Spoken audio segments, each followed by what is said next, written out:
Okay, so welcome back to another deep dive. Let's unpack this for a second.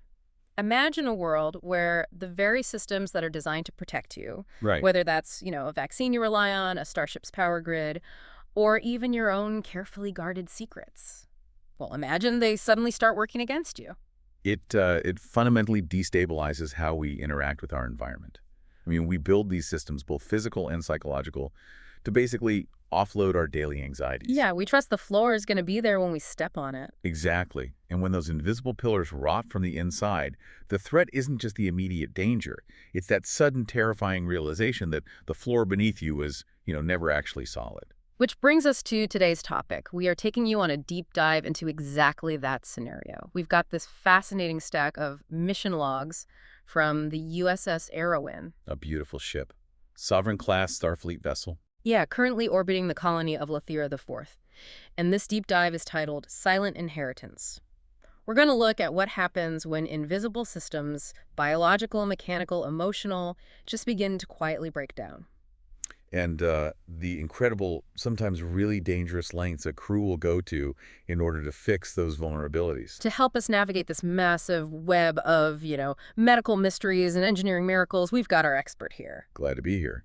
And looking through these logs, a really clear through line emerges. Every single crisis on this ship, from a failing planetary water supply to a captain's isolated heart, is ultimately a story about the unseen weight we carry. Yeah. It's about what happens when we refuse to ask for help.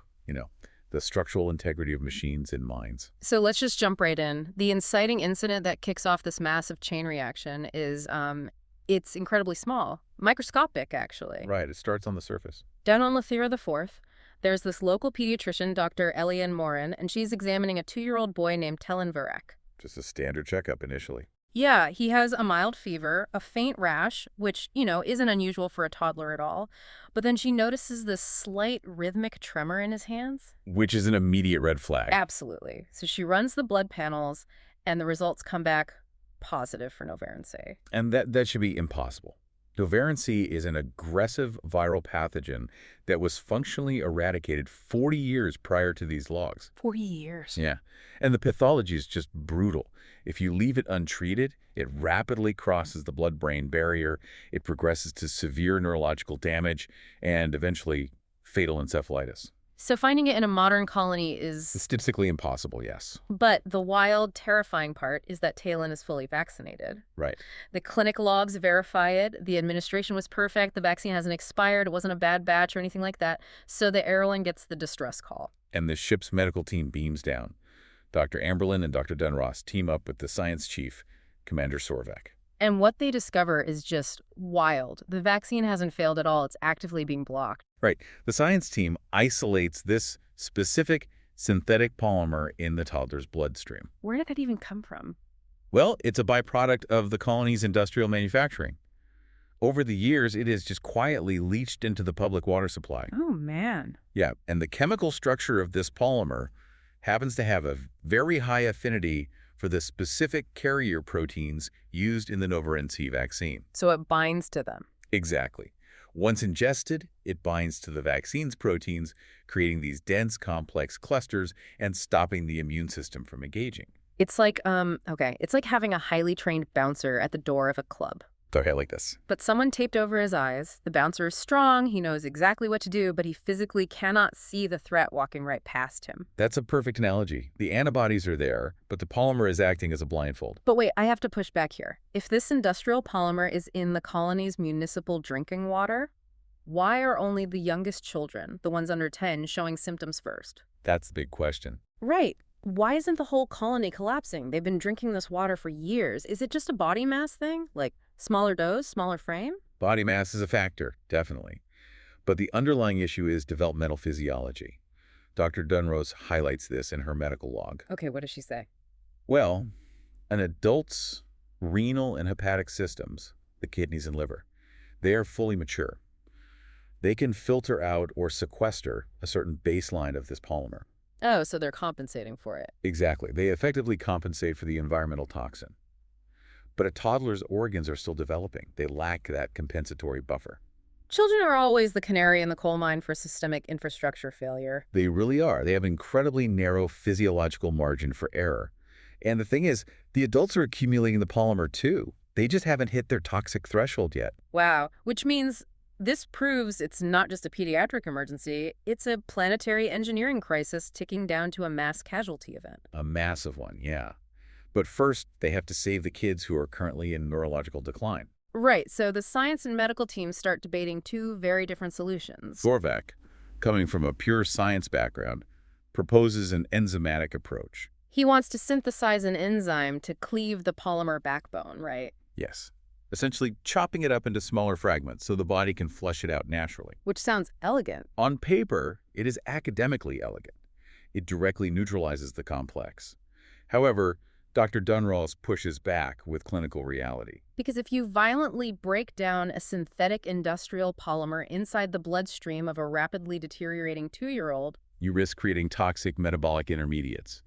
You might clear the polymer, but you'd poison the child with the chemical debris. That's terrifying. So what's your alternative? She advocates for a liposomal scavenger nanoparticle approach instead. Okay, liposomal scavenger nanoparticle. That is some heavy sci-fi jargon right there. Let's break down how that actually works, because the mechanics are brilliant. It really is brilliant. Instead of chopping the polymer up, Dunross wants to deploy microscopic particles that act like tiny molecular sponges. Sponges. I love that. Yeah, these nanoparticles have a lipophilic core, meaning they attract fats and certain synthetic structures, and a hydrophilic or water-loving outer shell. So when they inject them, they circulate through the blood, naturally attract the polymer chains, trap them inside their core, and safely carry them out. All without breaking them down. It provides dose-dependent control without the risk of toxic byproducts. They wrap the polymer in a safe biological envelope so the kidneys can just process it harmlessly. Exactly, and we see this mechanism work in real time. Dunross treats a 3-year-old boy named Ewan Hale. Yeah, his neural lag was worsening. He was barely responsive, just clutching this little plush blue octopus on the biobed. It's a heartbreaking scene. But she administers the scavenger suspension, and over the course of a few hours, those dense polymer clusters begin to waver and safely break apart. The vaccine is finally allowed to see the virus. Right. Ewan blinks, his focus returns, and that terrifying neurological tremor finally begins to subside. Oh, thank goodness. It is a profound medical victory, but it only solves the immediate symptom. Right, because the polymer is still in the water. Exactly. If you cure the child and send them back to a house where the tap water is laced with the polymer, the bioaccumulation just starts all over again. Treating the patients isn't enough. You have to fix the colony's pipes. Oh, sure. But how do you replace a city's entire subterranean infrastructure in a single day? Usually that takes years of trenching and heavy machinery, but they have hours before the adults start hitting their toxic thresholds. Enter Chief Engineer Elias Harlan. Oh, Harlan. He is already running on zero sleep. The Arawyn is a new vessel, and its tactical grid is suffering severe power fluctuations. Yeah, his engineers, like Lieutenant Caldwell, are dealing with unshielded EPS couplings, and those are giving them third-degree plasma burns. Just to understand the danger there, an EPS electroplasma system coupling is basically the high-voltage artery of a starship. Right. When the shielding fails, the plasma acts like unpredictable lightning. His engineers are literally taking burns and just trying to keep basic systems online. The ship is biting the hands of the people trying to fix it. It really is. Harlan is exhausted, running on black coffee and sheer stubbornness. But to save the colony, he devises a plan that is borderline lunatic. Lunatic is a good word for it. He decides to use Cargo Bay 3's main transporter. Yeah, he wants to dematerialize the old corrupted colonial conduits, recycle the matter, inject a new uncorrupted polymer pattern from the industrial replicator, and rematerialize it back underground instantly. Here's where it gets really interesting. Harlan is essentially using a 3D printer and a teleportation device simultaneously to instantly swap out the plumbing of an entire city. Without digging a single trench. Without digging a trench. But it's like trying to hot swap a motherboard on a server while the computer is actively rendering a 4K video. If the timing is off by a millisecond, you materialize solid matter inside solid bedrock. Which would cause catastrophic seismic explosions under a populated city. It's incredibly high stakes. So Lieutenant Caldwell writes this automated scripts to queue thousands of these microtransports sequentially. And Caldwell prioritizes the medical replicators in the script, right? So sickbay doesn't lose power while treating the kids. Exactly. But it requires 200 engineers working at all 400 hours and draining all non-essential ship-wide power. They shut down everything.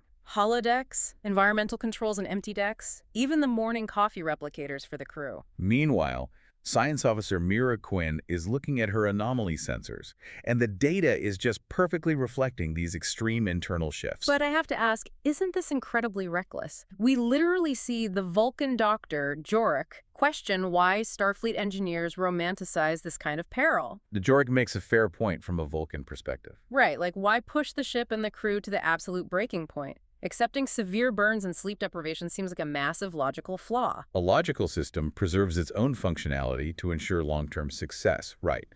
But Harlan operates on a distinctly human engineering philosophy. He quotes a mentor of his, doesn't he?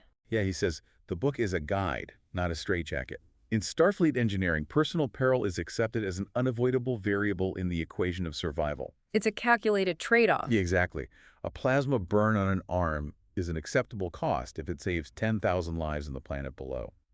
They absorb the damage to keep the larger system intact. And that willingness to absorb damage to protect the system isn't just physical. As we look deeper into the Arawyn's logs, we see the crew taking on massive emotional and psychological damage, too. They're acting as emotional lightning rods. Which brings us to Security Chief Aya Flamia. Flamia is carrying a heavy, invisible burden. He has newly manifested empathic abilities, and he has to control them with a medical inhibitor. It's a fragile balance, and one night in the ship's gym, that balance just shatters. He is hit by a tidal wave of chaotic, suffocating anxiety radiating from an engineer named Ryan Collingway. Because Collingway is hiding a dark secret. A very dark secret. During a previous assignment involving the Borg, Collingway's close friend, a Benzite named Mendon, was being assimilated. Oh, that's rough. Mendon begged Collingway for a mercy kill. Collingway initially refused. Mendon lost his autonomy and attacked, and Collingway was forced to use lethal force against his friend. That alone is profound trauma. But the systemic issue here is the cover-up. Benzite culture maintains a draconian anti-assimilation policy. If it became public knowledge, Mendon's entire family would be permanently shunned. It could have triggered a massive civil war and societal collapse back on Benzar. So to prevent that, Collingway lied to a Starfleet tribunal. He testified that Mendon died in an accidental crossfire. He is carrying the guilt of killing his friend, plus the compounding stress of massive perjury, all to act as a load-bearing pillar for an entire planetary culture. The psychological toll of active concealment is immense. Your brain just expends continuous cognitive energy monitoring the lie. We even see him self-medicating, right? Sharing a spiked drink in the mess hall with the new counselor, Nicholas Miller. Who was also quietly struggling under the heavy weight of his own parental expectations. They are all just drowning in silence. But Flamia understands this perfectly because he has his own parallel secret. Right. During a recent Romulan encounter, a commander claiming to be his uncle gave him a covert communication device. To contact his biological mother, a woman he has desperately wanted to know his entire life. Flamia hasn't used it, but he hasn't reported it either. He is paralyzed by the leverage the Romulans now hold over him. So Collingway is hiding a murder to save a planet, and Flamia is holding a literal direct line to a hostile power in his pocket. It's a ticking time bomb. It's exactly like those unshielded EPS couplings Harlan is dealing with. Raw, emotional live wires ready to arc and burn whoever gets too close. And this creates a fascinating dialogue about the utility of a noble lie.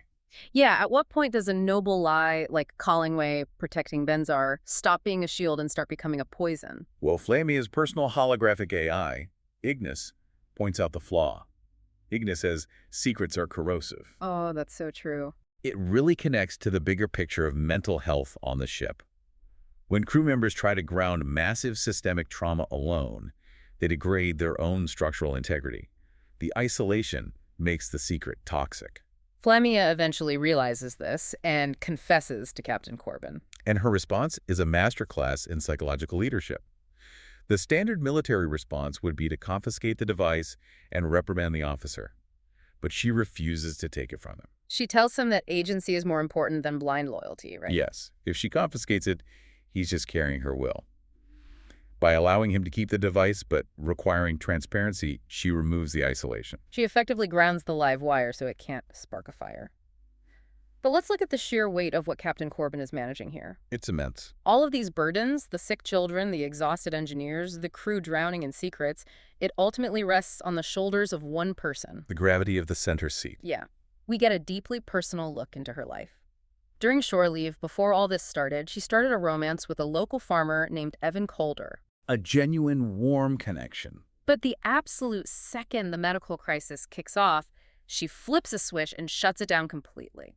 The operational demands require her to sever any emotional anchor that might distract her. Evan actually visits her quarters to confront her, and we get to meet her fluffy, overly dramatic cat, Ptolemy, navigating the bookshelves. I love Ptolemy. Same. So they share a glass of real scotch while looking out at the planet, and Evan calls her out. He says she purposefully seals hatches and leaves before anything can matter. He assumes her detachment is just an avoidance of intimacy. And the next morning really cements his theory. Because Harlan redirected all replicator power to save the colony, they can't even share breakfast. The crisis literally consumes their personal moment. She gives Evan a polite kiss on the cheek in the transporter room, goes straight back to the bridge, and orders the ship to move on. She tells him, "I don't do long arcs." It's a harsh dismissal. So, what does this all mean? She's choosing the cold, vast emptiness of space over a warm morning with a guy who really sees her. I have to push back hard here. Is her detachment actually a strength of command? Or is it just a convenient excuse to avoid vulnerability? Is she just hiding behind those 4 silver pips on her collar? It's a natural conclusion to draw. But if we look at Corbin's private journal entry from that evening, the reality is different. What does she write? She writes, "I would not trade it. This is still the dream. I will bear it with honor. It is a deliberate, continuous sacrifice, not a shield." How is it a sacrifice? Because true command requires a level of intentional detachment. The ship's reliance on her creates a heavier gravity than any planet. Oh, I see. She has to be the steady center for Harlan, for Flamia, for the whole crew. If she anchors herself to a planet or to Evan, she can't be the heartbeat of the Arawyn. She has to be the system that never breaks, so everyone else has a safe place to fall apart. Wow. We've traced an incredible line today for you listening. We started with a microscopic polymer blocking a vaccine, forcing a physiological system to fail. Then we move to a massive colonial engineering hack. Right, pushing a starship's power grid past its breaking point to replace a city's plumbing. And finally, we examined the invisible emotional walls the crew builds to survive. The mechanics of failure are identical across all 3 scales. And for you listening, we all navigate invisible systems every day. We all carry our own silent inheritances, the expectations, the secrets, and the responsibilities we accept without realizing their true cost. Which leaves us with one last thing to ponder. We've seen how these officers constantly sacrifice their own power grids, their sleep, their safety, their relationships to keep the broader system running. But when you are the one holding the entire universe together for everyone else, who is monitoring your internal structural integrity, when your auxiliary power finally runs out, who fixes the engineer?